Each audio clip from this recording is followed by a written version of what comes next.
What is up, everyone? It is Blue here. How is everyone doing today? And GOATWERE. And GOATWERE is here with me today. We just got done watching Sonic the Hedgehog 3, and all I'm gonna say is this is the best movie I've seen ever. If you haven't seen the film, then please click off the video because this is going to be a spoiler review. We are going to be revealing a lot of plot related things, Yes, a lot of character reveals, whatever. But for those who have seen the film, Just general thoughts, right? I knew going into this movie it was gonna be great, okay? Like, from the trailers that we've seen, from everything that, that's been shown off to us as well. This movie I've been waiting for since I was basically a kid now. Like, the first movie was fine, the second movie was great for the time, but there was still something like missing there. This movie did everything a third movie needed to do. It concluded a lot of things as well. the opening scene was amazing. It puts you right in. Like, so with Sonic 2 and Sonic 1, there's a lot of filler. There's a lot of like Tom and Sonic scenes and a lot of all that of Sonic just chilling at home. We're thrown straight into it, right? Yep, that prison breakout scene, like right at the start of the movie, yeah, like we get introduced with Gun, what they're doing in the meantime with Project Shadow. Shadow basically kicking everyone's ass as well and then escaping from Prison Island. Like, again, straight into the movie. Like, no bullshit, nothing. What I did really enjoy as well, we had like obviously that little Sonic race scene. I like how like it didn't last too long. Like, it was like Sonic and Tom and the family having their moment, and then them going like, oh yeah, this is like a chill nice day, and then suddenly gun helicopter comes down, says Sonic, we need your help. We have the other exclusive clip, the very first one they revealed of Shadow going, which I did call, by the way. Like, it would be very weird if that was like at the end of the film, you know what I mean? Yeah. Like, if that was like the first clip, like basically like start of the movie where they meet Shadow and then they get their asses kicked, right? And then after that they need Robotnik's help. That would make more sense. Now, one thing I also freaked out about, both B and Blue did, was where he said the thing, at the start of Sonic Adventure 2 where he goes, low budget flies, no food and movies, I'm out of here. He says it. He says the thing. Sonic says that when he jumps out the helicopter. But one thing he's missing, he misses out. He doesn't say, I like running better. He doesn't say any of that. He says, but it's still not of SA2. Yeah, he still says the thing. It was amazing. It would have been cool if they played City Escape during that scene as well. No, City Escape was played. It was in the credits. It was but it was a little melody though. That's the thing. It's like, for example, that scene in Sonic 2 where Sonic is saving Knuckles, right? Where he gets that bubble. You can hear a little bit of the drowning music there, but it's very subtle, right? Like, it's very, very easy to miss. But City Escape, it's like, it's a lot easier to miss than the Sonic 2 drowning theme. It's like you need to really fully pay attention, which I did. Also, speaking of references, they make quite a few of those. That's a lot. When Sonic wins the race, we have the jingle from Sonic 3 onwards. The Sonic 3 victory music. That's what I'm saying, Sonic 3 and onwards. That's amazing. Talk about the whole like crab scene when they meet Robotnik. And then him just watching, what was that movie called again? It was like some sort of like, romance film. It was like a like basically this scene, right, where, not even that, no, before that, the Chow Garden scene. Yeah, it was it was right after the Chow Garden scene where Agent Stone saves them. Yeah, but here's the thing though, right?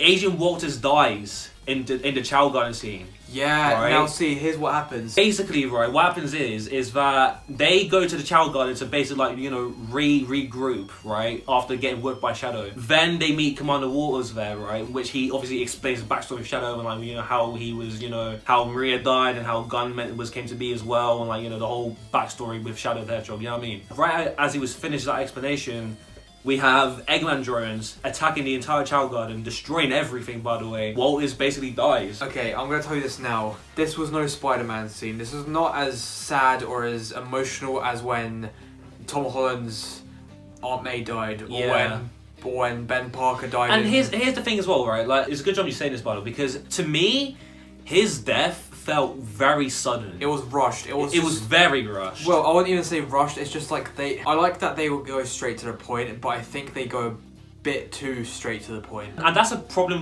with the entire movie, at least for me, right? Like, there are some scenes which I do wish, like, that moment kind of settled in a little bit more, so we can, like, soak it in a bit more as well. Because the entire movie, right, is just like, straight away we're doing this, we're doing that, we're doing this and that. Like, it's completely fast paced like the Mario movie. Yeah, so here's the thing. We're going to point A to point B in like blank 2 seconds, you know what I mean? The only mistake they made with that was just the Agent Walters' death, which again felt very rushed, very sudden as well. Yeah, but that was honestly that was the only part of the film which felt rushed. But other than that, the entire film was like, there was no filler. It was just straight. It was literally from Straight to the point. One fight to another. And that's the thing. And bear in mind that Asian Walters thing, by the way, that's to me that's a little bit of a nitpick, to be honest. Like, apart from that, really, and a few other things which we'll get into later on, but apart from that, right, after that, the momentum was going.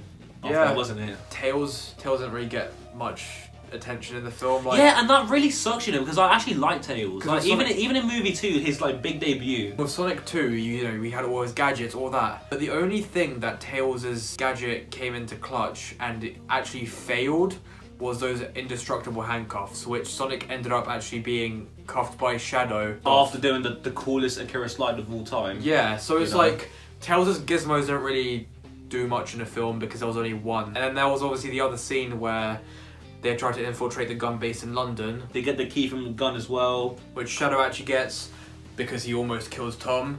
He does do that. Here's one thing.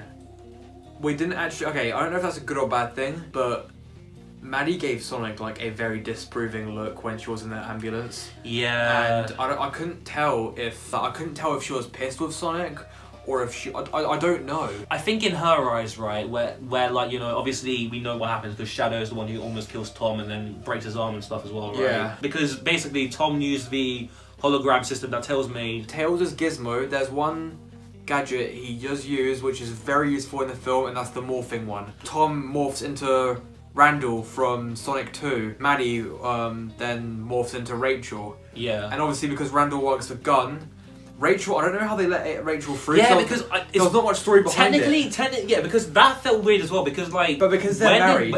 When did Rachel join Gun then? Might have been an off-screen thing. It might have been an off-screen thing, but again, it doesn't really make sense though. So we have the holograms of Randall and Rachel. There is a huge however. The real characters are not present in the film. Technically they are, but they're not. To be fair, I do kind of like that because not only does it give more screen time to the actual Sonic characters. Yeah, I guess that's the one issue they fixed. Paramount knows what Sonic are like with Backlash, Sonic fans, and with Knuckles series, obviously due to budgeting, Knuckles didn't really have much screen time and Wade took over. And again, like I said in that review in the past chat that I made, don't make a show based on a character that you're not even going to put in that show, and don't even make a show, right, and name that show after a character which you're not even going to prioritize. They did a lot of fixes, and one of them was too much Wade. Wade only had probably 20-30 seconds of screen time. Let's be real here. It wouldn't be a Sonic movie without like one snippet of Wade in it. You know what I mean? And that was only to guard the Master Emerald. Because again, Knuckles was meant to be a tie-in to Sonic 3, but the only tie-in that Knuckles had with this film was that Knuckles trained Wade. Wade was the guardian for the time being of Knuckles being away, because Knuckles... Which let me just say, he's a guardian, by the way. Yeah, but like, Knuckles did obviously give him the time to do it, and because like Knuckles has obviously claimed that he was the guardian of the Master Emerald. And when Tom gets hurt, now getting onto that, why Wade has the Master Emerald? Obviously, like I said, Knuckles had to give it to someone that he trusts, which is Wade. Sonic gets pissed off after Tom gets badly hurt and... by Shadow. I even said this as well, right? Like, basically, I like the fact that Sonic's character has grown a lot throughout these films. Like, in the first movie, he was literally just a kid, basically, like, doing, like, what every kid does. Like a teen. Like a teenager, yeah. Like a young teenager. Like a kid who hasn't experienced the world yet, and, now he's doing all these different things, In Sonic 2, he's a little bit more mature, right? Especially with him having the power of the emeralds as well, which like gives him that feeling of like, that power. That scene where Sonic gets pissed off, turns on Knuckles and Tails as well, after, that whole death stare that Maddie did as well, when Tom got hurt, goosebumps. Like, that's the first... When I saw Maddie pissed at Sonic, first time ever that this version of Sonic ever has acted that way. Imagine if you had a Werehog. Like Werehog, Dark Gaia, all that. Bro. Sonic was serious during the Jason Griffith era, and now imagine if you've got like a Jason Griffith attitude movie Sonic. Now that would be great. And that would go hard. We're leading up to that. Especially to the ending of his film as well. We'll get into that in a second, but... Yeah, however, in terms of Sonic's anger moment, Knuckles was trying to calm him down. Obviously, if you look back at Knuckles from Sonic 2, he wasn't trusting. Then when it comes to Sonic 3... because he has a family now. And Tails was just trying to calm Sonic down, like going like, everything's okay, he'll be fine.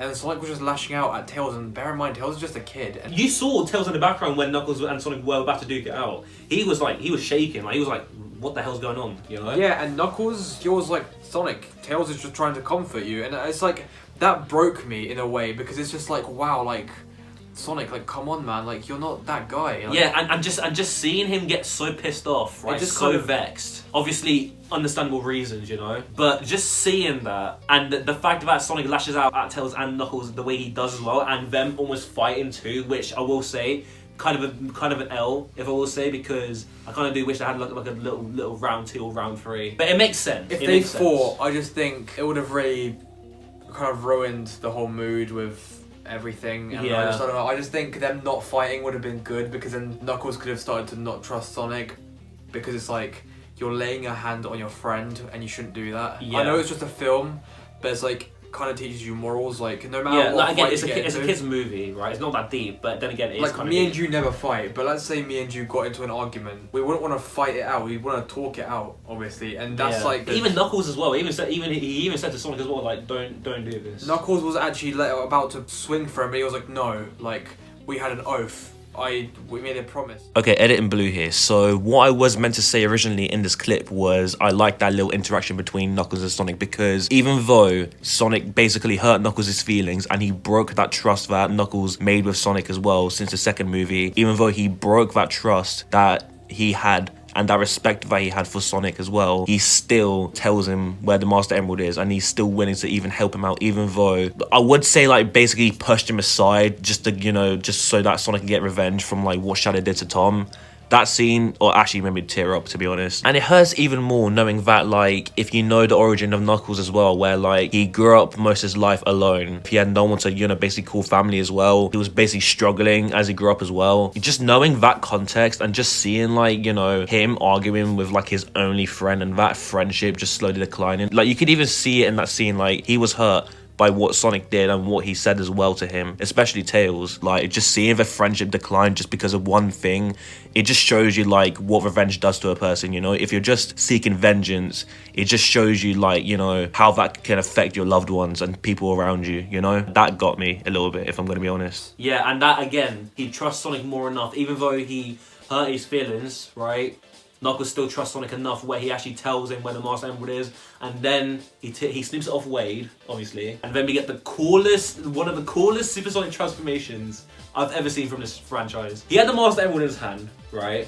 He had it there. He just swoops it. Right? He just goes like, what? Yeah, he just swoops it. He has it here, alright? The emeralds come out of the Master Emerald, and then Supersonic. Like literally straight out of Dragon Ball. It was just like straight out of Dragon Ball. when that scene when Supersonic showed up, Supersonic did not have enough screen time in Sonic 2. Sonic 3 fixes that majorly, because from that very moment you see Supersonic through the entire film. There is like a couple of bits where he de-transforms because Supersonic obviously rushes to space, fights Shadow. Which I will say. Shadow has a Knuckles, he punches the emeralds out of Sonic. I'm not even joking, right? The way Sonic grabs Shadow from the arc, Shadow's right here, right? Sonic is here, right? That's literally what happened. That caught me off guard completely. Like, literally, just completely snatches him, and then, yeah, just basically, like, tosses him around space everywhere. It was mental. To like, the other side of the planet. And then as well. they had the talk, where, like, how Sonic had with Knuckles, Sonic and Shadow had that talk where I was like, come on. Like, Shadow, this is not what you want. It was the most beautiful scene ever. Yeah. Where they just spoke in space. But it's canon. Every single Sonic can breathe in space. Yeah, every single hedgehog can breathe in space. That is canon, even in the movie franchise now. And also, can I just say, that fight between Supersonic and Shadow, literally a Dragon Ball fight. Literally just Goku and Vegeta. If you guys watch Dragon Ball Super Broly, you will know at the beginning of that film when Vegeta and Goku have that little sparring session, right? It's literally just a homage to that. The fight scenes in this, especially when they go super as well towards the end, crazy. Like, that's where all the budget went, I think. A few things that we forgot to, you know, gloss over. I love Gerald and Robotnik in this movie. Yeah, but Gerald was an asshole. He was obviously he was using Eggman for whatever he needed to do, and Shadow as well, right? Like, if anything, he literally pulled off an Eggman. Yeah, literally, Gerald was the main Eggman of this movie. But I love his character. I loved what Eggman and Gerald do in this movie as well, especially that dance scene. That dance was just hilarious. Oh yeah. That dance scene with the lasers, that was just hilarious. Not even joking. Even like the ending as well. The ending, right? He just dies. Like, he just disintegrates into, like, you know, the whole core of the arc, and it's like, Is that really it of Gerald? Gerald just kind of disintegrated. Like, Eggman gets a quill, shoves it up his arse pretty much.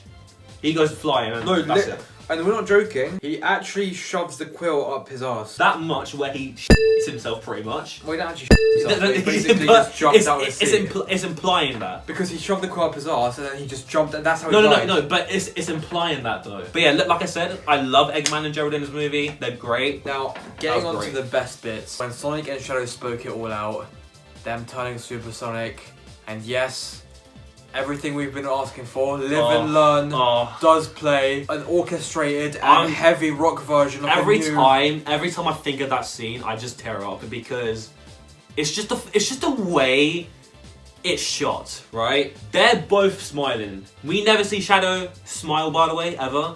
But just seeing him smile with Sonic, them clashing hands, going super with the emeralds around them and that whole massive aura. They literally went like that, supersonic, and then they just destroy a lot of gun mechs, which I will say, amazing. Like that whole scene, I was just and by the way, those gun mechs were the original ones from SA2. That's what I love as well. They were the SA2 original SA2 mechs. And also, when they stopped the Eclipse Cannon as well, right? When they were trying to stop it, it was literally just a reference to Sonic X.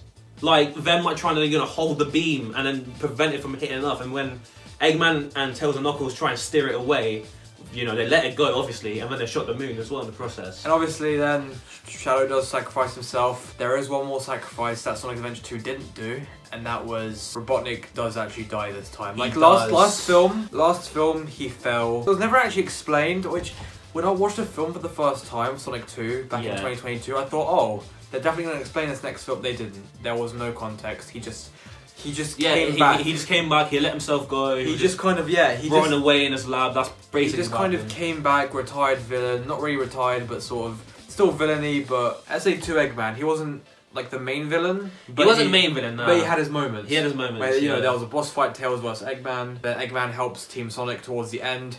That's Sonic 3 plays out is exactly how SA2 plays out at the end.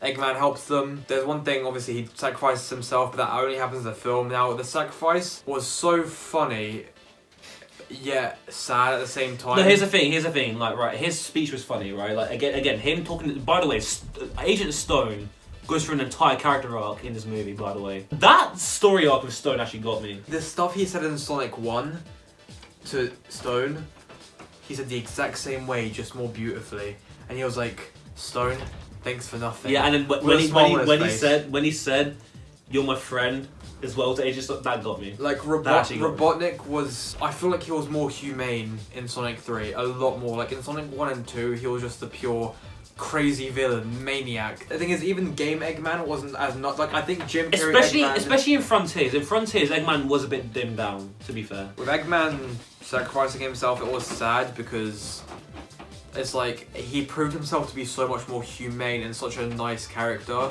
rather than just crazy maniac.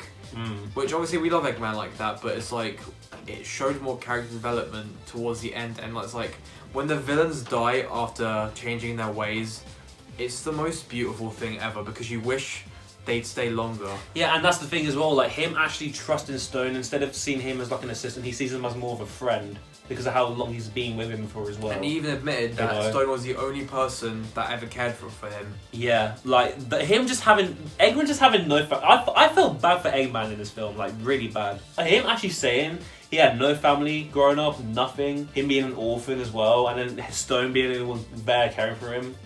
That got me in tears. I actually felt bad for Eggman as much as I did Shadow, which I will say, the Marie and Shadow scene actually got me as well. Oh yeah, the Marie and Shadow scenes, like, bro, tearjerkers. I'm not even joking. That was the most I've cried in a movie theater, and I'm not even saying that because it's Sonic. I'm just saying in general that's the most I've cried because like I love Shadow and Maria's friendship, and just seeing that on the big screen and them actually doing it justice as well. Like, kudos to Paramount. Pure cinema, but kudos to Paramount. Hi there, me again. I just want to quickly add, right, that one scene where Shadow and Maria sneak out at night and they actually like talk about the stars they see in the sky, and them basically like, explaining the science of the star, where they say since these stars are so far away from us, and obviously I'm astronomy nerd, so this is I'm gonna be talking about this a lot, but the fact that the stars are so far away from us, right, by the time the light from that star actually hits the earth, that star may already be gone. And that is what leads into the most fire quote I've heard from a movie so far. The light shines even though the star's gone. Whoever wrote that quote, give him a raise. That is peak writing right there. That is how you make a emotional scene work, right? You come up with something original and people will love it. So whoever did that for the Maria and Shadow scene, kudos to you, honestly. Again with Eggman and stuff, unless there's like some sort of plot twist, as of right now, it's safe to say that Eggman is dead, like for real. He's gone. Shadow basically, you know, pulled the arc away so that, you know, that radioactive like explosion wouldn't hit the atmosphere of the Earth, right? But I think it is safe to assume that Eggman is gone. Like, I don't think anyone, any human either, right?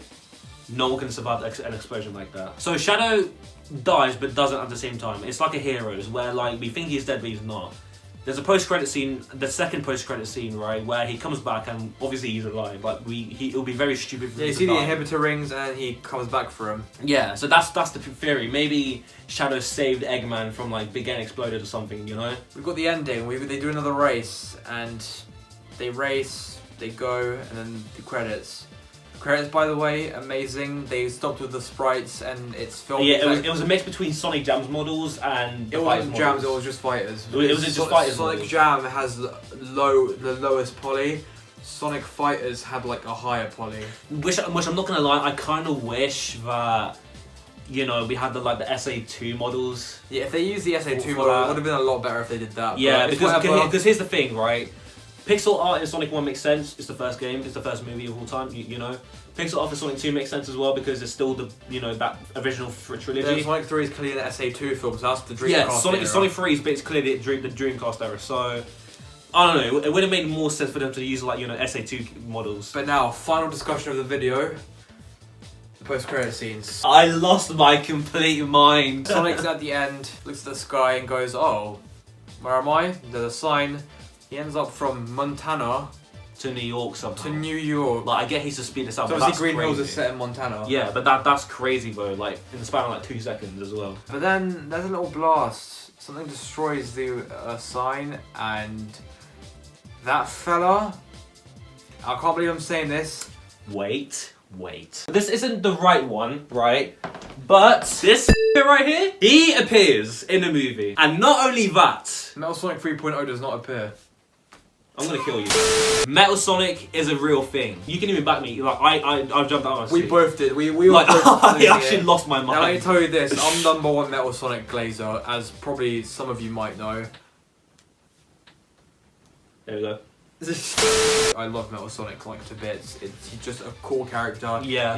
He's sick. He's Yeah. just awesome. His design looks clean, right? Obviously, it's a bit different. He's got a cannon for a hand now, but it's still Metal Sonic. But though. maybe he can do an Omega where Omega can change his hand into like a minigun. Maybe he could. He could be like a little like. He could be like Optimus Prime sort of. Where he can change his gun to a Because cannon. Omega could morph. He could change his hand into a minigun. Obviously, we know Omega's design.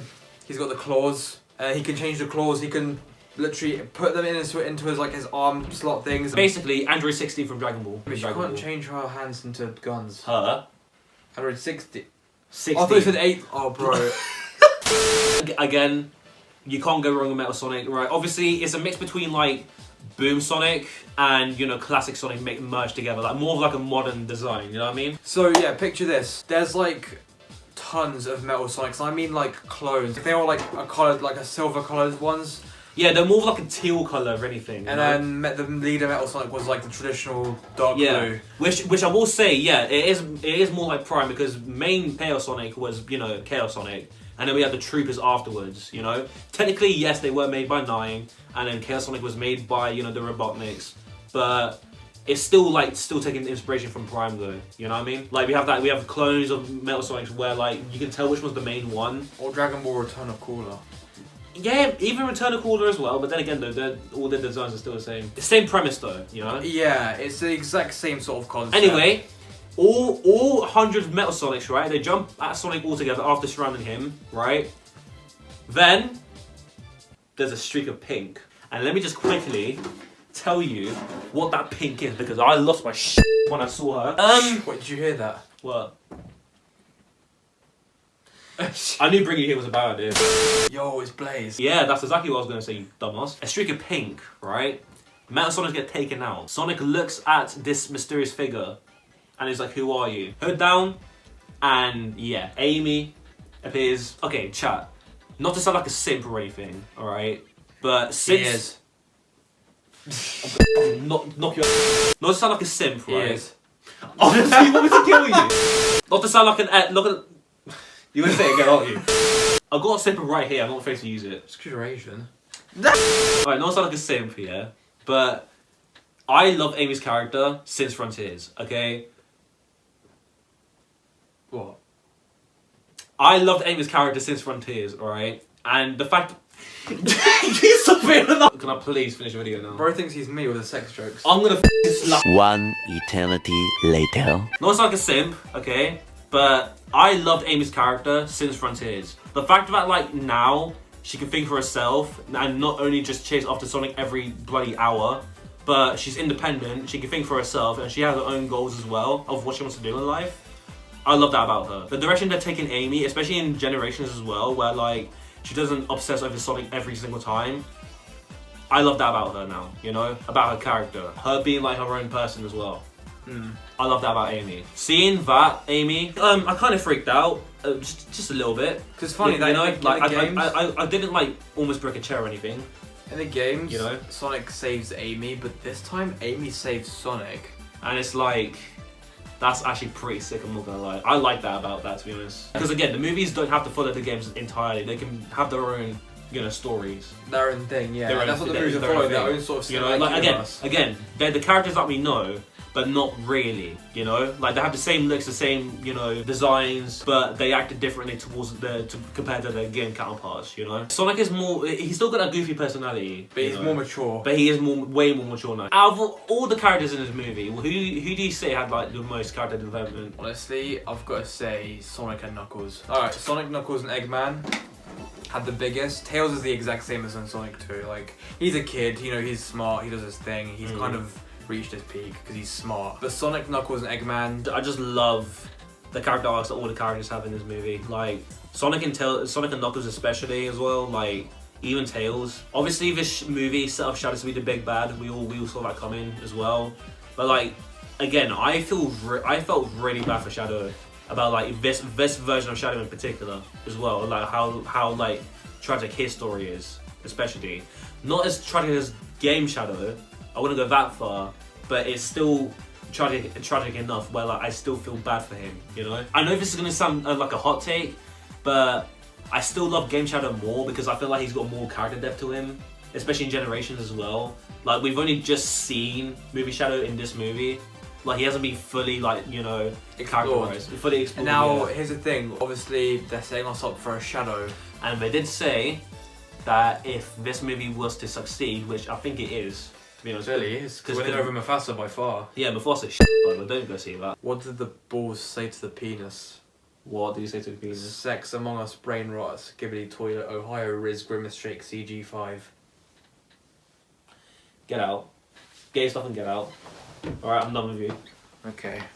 On the real though, like, this movie was everything I could ever ask for, and more some. Like, it blew away every expectation I ever had. For a Sonic fan like me and GOATWERE here, like, I love this movie. This is, like, my favourite Sonic movie of all time. Like, the best Sonic movie of all time. Better than OVA, like, entirely. Like, just seeing all your characters, right, that I've grown up with. Sonic, Tails, Knuckles, and Shadow, and Eggman as well, and even Metal Sonic and Amy on the big screen together, right? That just got me completely, you know? Like, the animation, the effects, shout out to everyone who made this film. Jeff Fowler especially, you are an absolute legend.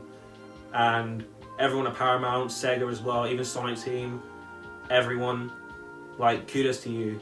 You made, like, my childhood dream come true, where not only we got a f***ing amazing Sonic movie, but we also got a Sonic movie where, like, everyone, the entire internet, right, people who aren't even Sonic fans are even praising it as well. And it's like, for that to be, like, you know, that's the timeline we're in right now, it's just something that I'm never taking for granted, ever. And I'm getting emotional. But yeah, man, it's just like it's such a surreal experience as well, and I love this franchise, especially after this movie and especially after Sonic Generations and Child Generations. Yeah, I'm never leaving this franchise ever again. I don't plan on leaving this franchise ever again. I'm going to be sticking with this for as long as I live at this point, and it's a series that means a lot to me. So I just want to say thank you everyone at Paramount for making this movie come true. Everyone at Sega, Jeff Fowler, everyone, the music, is the animation, everything. We've got to thank Johnny for that in Crush 40. And Johnny as well, which I don't know why he sues Sega, but anyway, shout out to you, dude. Like, you put the most iconic song in a movie at the right time as well. The whole movie, I just think it is a huge improvement from the past two. Oh, definitely. And from also like the Knuckles filler series, which that was also good in its own way. The Flames of Disaster. Yeah, no, that's a meme at this point. Yeah. I just think the whole film is just fan service. It's so good. It's like It wasn't just fan service, it was just like things were there at the right moment. it was You know? beyond fantastic, and I mean, this is the best film to watch with family, friends, friends. You know, Yeah. it's like me and Jew Man, Literally. both huge fans. You know, Literally. obviously, I definitely recommend if you've got fans of Sonic as well that you know in person, definitely go and see it because you're both going to be jumping out your seats. Yeah, it's and like I said, just please go support this movie, okay? Show Paramount and Sega that we love this franchise. I mean, we want to see more of this story because the way they're heading right now, and the amount of like possibilities that we're gonna get for Sonic Movie 4 and onwards, like this is the first time where we don't know where the story's gonna go ever. You know, like Sonic Movie 1 and 2 were kind of predictable. Sonic 3 especially was really predictable, right? And then there were some scenes here and there which, like, you know, it was surprising, obviously. And now I've got to say this one thing as well, the experience is to die for. And I mean, like, me and him managed to avoid spoilers. I did get spoiled, but I gaslit myself into thinking the post-credits were just like a hoax, it's all just like fake, really well done. So, I'll tell you this now, even though I got spoiled, I did actually still get surprised because I didn't believe it. I thought it was fake, so I just kind of ignored it. But then when I noticed it was real, I was like, oh my god. So in a way, I did kind of avoid spoilers by tricking myself. So kudos to myself for and that. I just stayed off TikTok and Twitter. Yeah, he stayed off completely, you know, so he didn't know everything. But so I was just watching Brooklyn Nine-Nine on Netflix like the entire time. I'm glad I didn't. I'm glad I didn't say, oh, I saw an Amy and Metal Sonic leak. Yeah. Because obviously that would be a bit peak, but. Yeah, in terms of, you know, Shadow as a character, it's, you know, if you're a Shadow fan, this film is definitely for you. Definitely. This film will make you f***ing jump out your seat, and I mean crazy. Shout out to the VAs as well, like Ben Schwartz, Keanu Reeves, Idris Elba, Colin O'Shaughnessy, even Jim Carrey as well.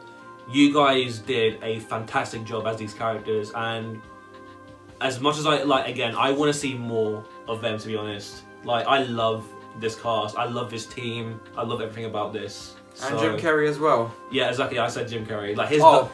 and also we forgot to mention, right? There's a scene where they met each other, right, in that facility, right? And then they were like, "Oh yeah, it looks like you're me, and it looks like we're playing the exact same actor." It's like a fourth wall break. Yeah, they break the fourth wall. Yeah, they break the fourth wall so badly, and it's amazing. It is I so love fourth wall breaks in movies. That's what made Deadpool and Wolverine enjoyable.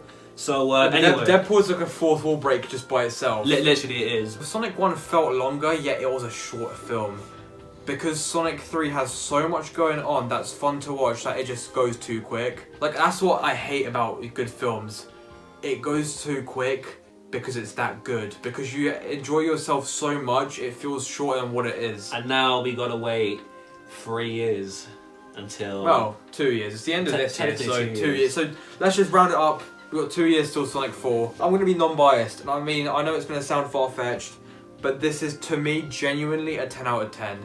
Or actually, with the little complaints I had, I'd probably say 9.5 or like a 9. And now why I say that is because, for example, we had What Is Death, too rushed.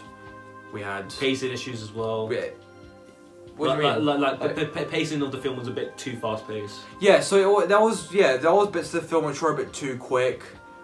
But again, I don't mind that. It's like the film did go well, it did go smoothly.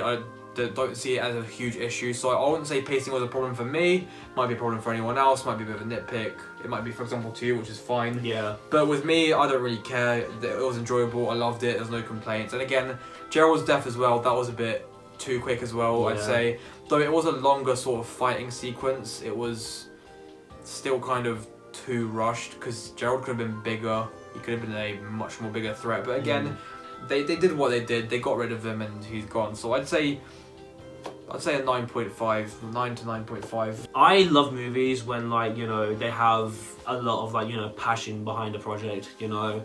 Like, if the team loves, you know, what they're doing, the actors love what they're doing as well, the whole crew, if they love what they're doing and they're having a good time, then the audience has a good time as well, right? And this team, right, with everyone, I just can't, you know, hate them, to be honest. Like, they are Sonic fans like us, you know, and you can tell they are. The references, right, they were there when they needed to be, you know. They made an Eggman They were reference. subtle. They were subtle, right?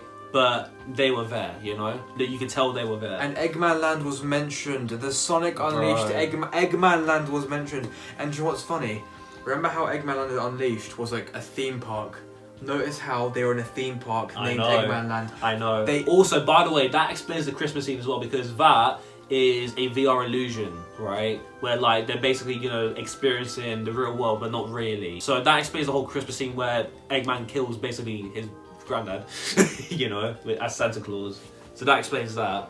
Which I will say, that was quite funny actually. But it was, again, that was sad to see because of Agent Stone. But again, it was just great. Like I said though, this film's a 10 out of 10. Like, the passion that went behind this project, the amount of love and care that was put into this as well, right? The fact they did Shadow justice, they did all the characters justice, they did everything what a sequel needed to do as well. And they corrected the wrongs of the first two movies and added more. Yeah, I can't hate this film. This is, again, like I said, blew every expectation I had going into this movie, and this is the best film of all time, hands down. I love it. And honestly, it was a great experience doing it with my best mate. Bro, I'm just glad you came with me, and thank you for, you know... Yeah, no joining worries, us on man. this adventure. Anytime. All I'm going to say is, next year is going to be crazy. Next year, next year we're locking in. Definitely, because we are planning make our appearance a lot bigger than just me being on his channel.